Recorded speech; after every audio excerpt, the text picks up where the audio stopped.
Good morning, everybody. Welcome to today's Reading the Red this sunny morning. We have a little chill in the air, but it's going to be a great day. Mark chapter 2 and verse 22. This is the second part of Jesus' contrasting of verse. And no one puts a new patch into an old wineskin, otherwise the wine will burst the skins, and the wine is lost, and the skin as well. But one puts new wine into fresh wineskin.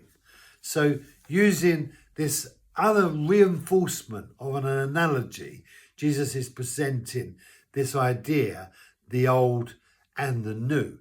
And the principle in this example is that you don't put, apparently, new wine because it's vibrant and full of acidity and life into an old wineskin that has been, as it were, nurtured and has the time to mature, because the inappropriateness of the chemicals in the wine would burst the old wineskin because it's too much for it to cope with. So you put new wine into new wineskins because there they can grow together and they can, as it were, diminish in their chemical reality of their journey that they're going on.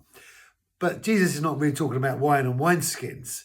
He's really talking about the principle of something, as it were, that's new going into something that is old, and the two inappropriateness of them both. Because we know that old wine tends to be more desirable than new wine. It seems that's why wine is matured. No, Jesus is saying not that the new goes into the old, so therefore it's destroyed. He is trying to present to us that he's giving a new way to reconnect to God that's different from the way that Israel had connected to God in the giving of the sacraments and the law and all of the things that God said to Moses in regards to relationship.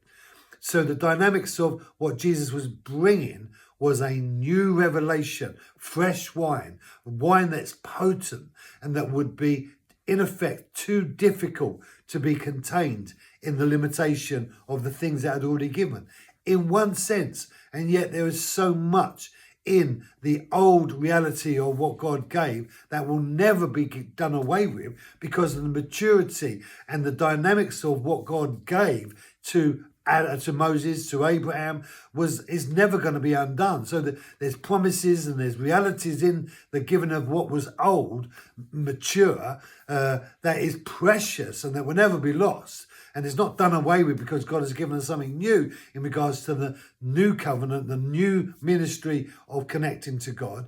But there is something potent, powerful, impactful, revealing, not just for the nation of Israel, but for the whole world, that's coming from the thing that God is to give us in the new thing that Jesus brought in regards to how we might connect to God through the new covenant.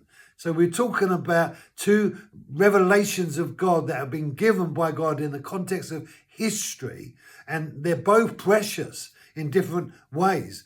But when God does something new, it needs to be, as it were, applied and held in the context of a new wineskin.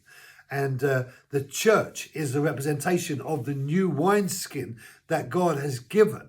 That doesn't mean to say that God has done away with Israel and the things that have gone before. The two are precious. It's the same. It's the interaction of the same. But there's something powerful about what God is about to give to the world when Jesus said these words. My time is gone. God bless you. Have a great day, and I'll see you tomorrow.